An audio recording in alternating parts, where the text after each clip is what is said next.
O nosso propósito hoje, então, é falar sobre direitos humanos e segurança pública. Então, inicialmente, aqui o Manuel vai fazer uma exposição para depois a gente ir discutindo e colocando algumas questões que achamos pertinentes. E se aparecer também alguma questão aqui no chat, a gente pode estar colocando. Então, lembrando que a nossa temática hoje é direitos humanos e segurança pública. E nós vamos começar aqui com o nosso companheiro, o Manuel. É com você, Manuel. Então, Isaldir, Paulo, amigas e amigos do Coletivo Bancária do Livro, na verdade, nós vamos fazer uma fala inicial para iniciar o nosso debate de hoje, né? Com a temática direitos humanos e segurança pública.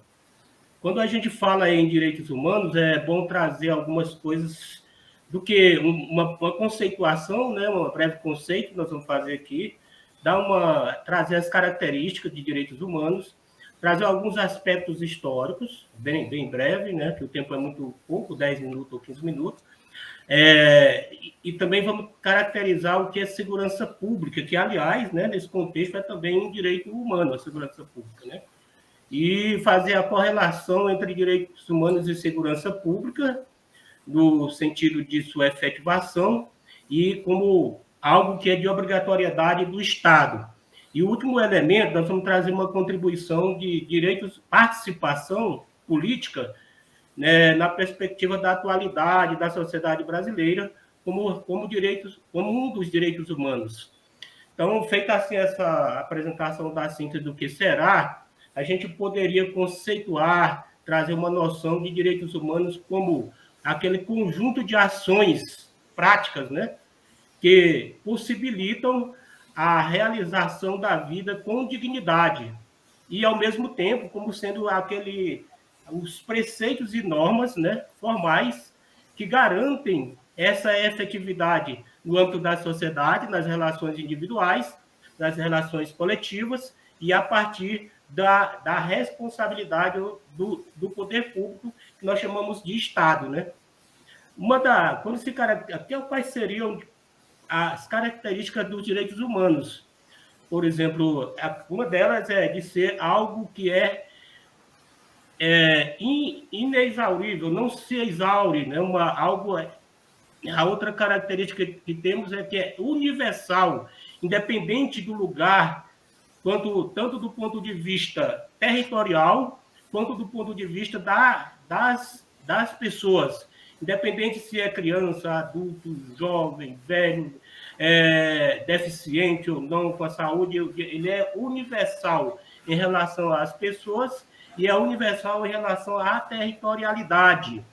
Dos aspectos históricos que a gente, retomando aí, vem um pouquinho, dizem os teóricos que quem primeiro trouxe essa conceituação de direitos humanos, na verdade, aí é Jesus, né, que traz algum debate naquele momento com os senhores da lei, que colocava a pessoa acima de tudo.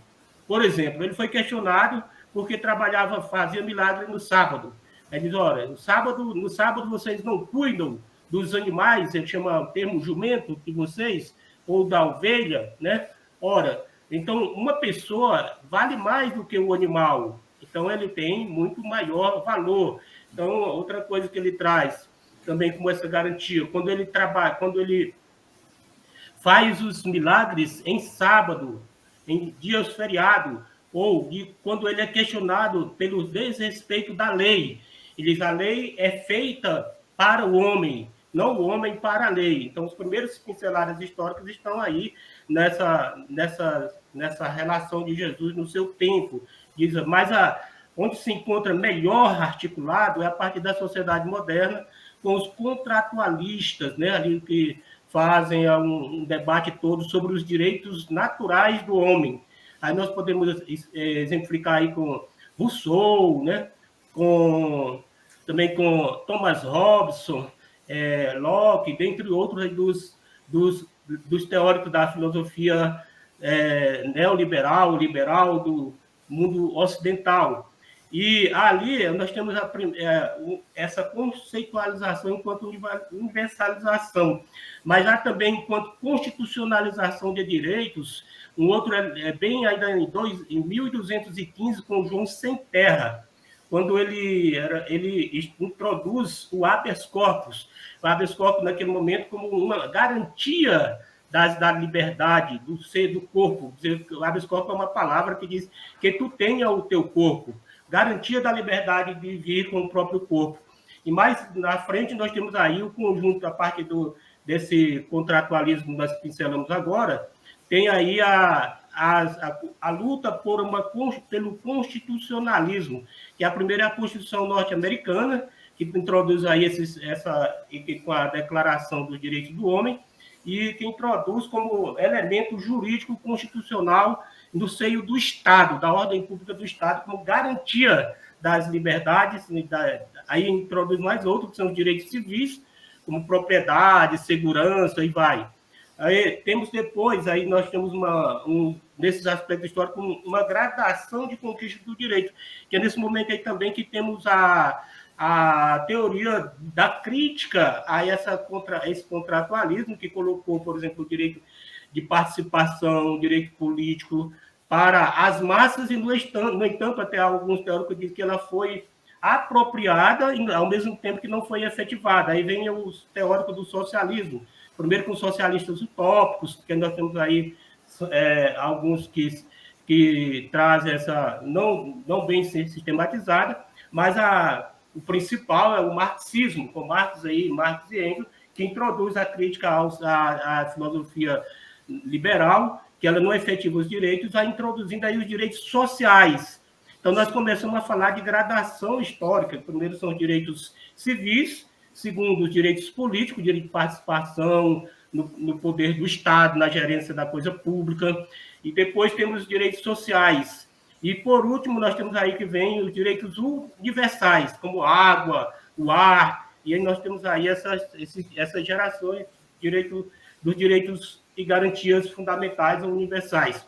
E, como código, nós temos aí em 1948, né, acima dos efeitos da Segunda Guerra Mundial, que vem a Declaração Universal dos Direitos Humanos, que são aí 30 artigos, se não me engano, 30 artigos que traz aí desde o direito básico, que é o direito à vida, depois o direito à igualdade, direito à saúde, e isso nós temos outro elemento que chama a constitucionalização desses direitos, ou seja, levar à categoria de direito constitucional os direitos humanos. E para exemplificar, eu queria trazer a Constituição nossa de 1988, que insere no seu conteúdo os direitos humanos, sejam os direitos civis, como garantias, né? Sejam os direitos políticos, sejam os direitos sociais, ou sejam os direitos universais. Por exemplo, quando ela garante lá o direito à vida como acima de tudo, para brasileiras e brasileiros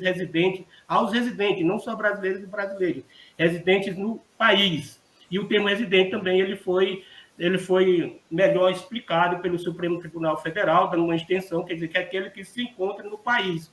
No artigo 6º, a gente encontra aí os direitos sociais, que é habitação, alimentação, saúde, lazer, são 10 categorias de direitos sociais incorporadas.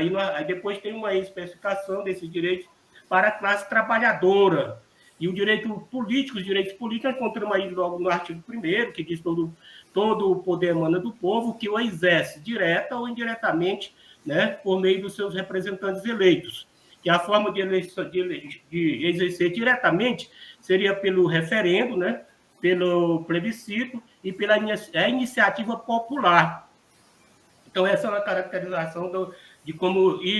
os direitos universais também se encontram ali, quando ele trata do meio ambiente, né, o meio ambiente como uma garantia essencial para o povo brasileiro. Então, nós temos aí essa caracterização na ordem constitucional brasileira atualmente em vigor. Feito isso, nós podemos também trazer aqui uma caracterização do que seria a segurança. E a segurança, que, como dissemos no início, ela já é em si um dos direitos humanos, né? A segurança seria aquele mecanismo da sociedade pública, do poder político, que o Estado existe para isso, né, que garante a incolumidade da vida física, da vida, e também, em extensão, o patrimônio das pessoas, né? Então, é uma garantia constitucional que vem também e presente nos direitos universais, né, como segurança. Agora, como garantir isso? Nós temos ali os órgãos que seriam responsáveis por essa segurança pública. Isso aí que seria são as polícias, nós chamamos as polícias civis, que é a Polícia Rodoviária Federal, a Polícia Federal, a Polícia dos Estados e a reserva das Forças Armadas, que são as polícias militares nos estados e no Distrito Federal. Isso para a gente entender um pouquinho o que seria a segurança pública. Segurança pública, quando se fala, geralmente a gente pensa no punitivismo, ou no recolhimento das pessoas, a sua liberdade, né? Mas não é isso. Garantia de segurança, por exemplo, quando você garante emprego e renda para a classe trabalhadora, isso é uma segurança, isso é uma forma de garantir a segurança da pessoa, dando a ela as condições para a manutenção da sua vida e da sua família e a partir do seu próprio trabalho. Hoje, quando foi se inserido, quando se garante alimentação, é uma forma de garantia de segurança. Quando se garante educação, é outra forma de segurança. Não é, então é muito mais amplo o conceito de segurança enquanto inserção dos direitos humanos. Não se restringe apenas ao aparato armado, ao aparato repressor que se diz responsável pela ordem e pela lei, ali a partir do exercício da força, que substitui, inclusive, a força particular em nome do poder público, que é o Estado. Então, a segurança, em sentido amplo, seria isso: a garantia do exercício efetivo dos direitos expressos como universais: saúde, educação, cultura, liberdade, lazer, e assim vai, né? É isso que seria mais amplo no sentido de direito. Você colocou muito bem, Cipriano, como isso se coloca no papel.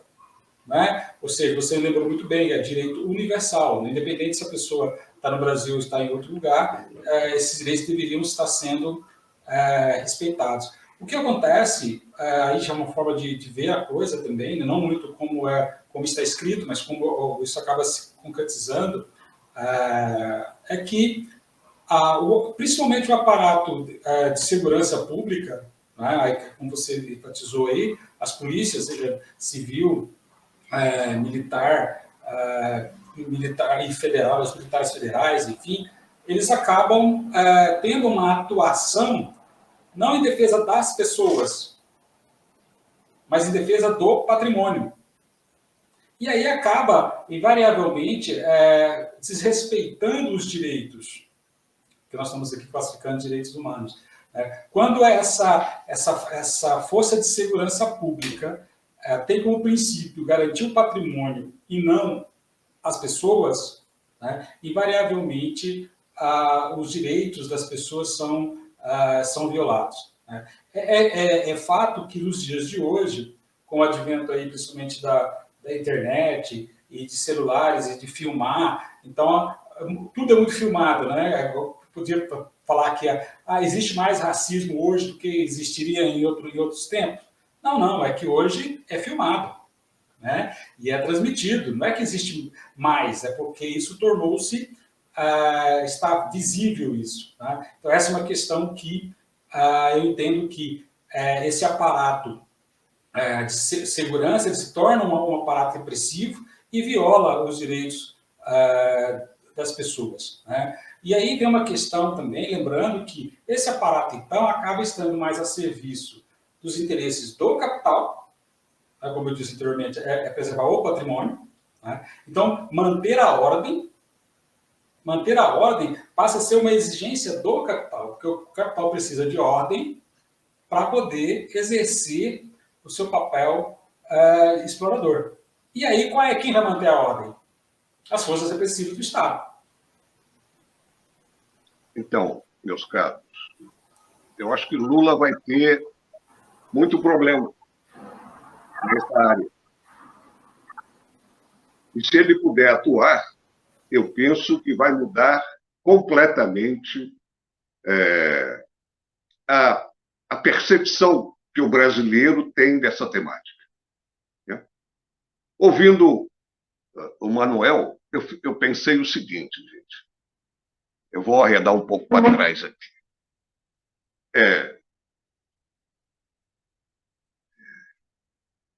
O povo da periferia, Manuel, ouvindo você, ele certamente perguntaria o seguinte: em qual país isso é realidade? Né? Porque aqui no Brasil, não.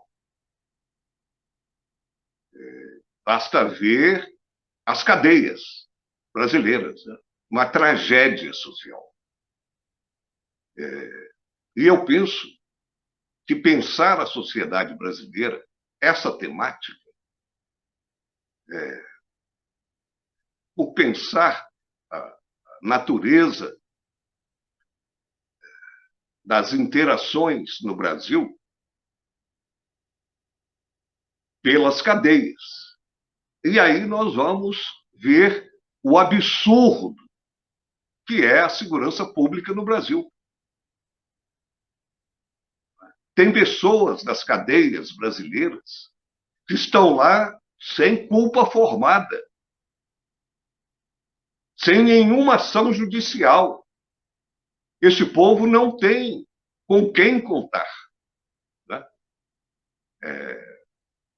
Os direitos humanos em cada município ajudou isso. Agora, imaginem vocês, antes da existência de comissão de direitos humanos a nível municipal. Uma tragédia. E foi assim que a burguesia brasileira atravessou 2 séculos sem praticamente ser incomodada pelo povo. O povo é um transtorno para a burguesia.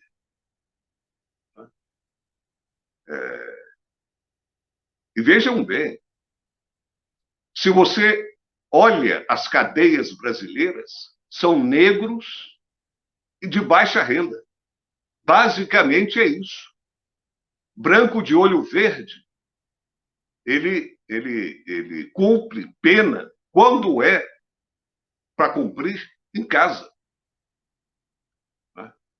Ou com um apoio judicial, jurídico enorme. Né? Pergunta se a classe média brasileira, de alguma maneira, ocupa os presídios brasileiros. No entanto,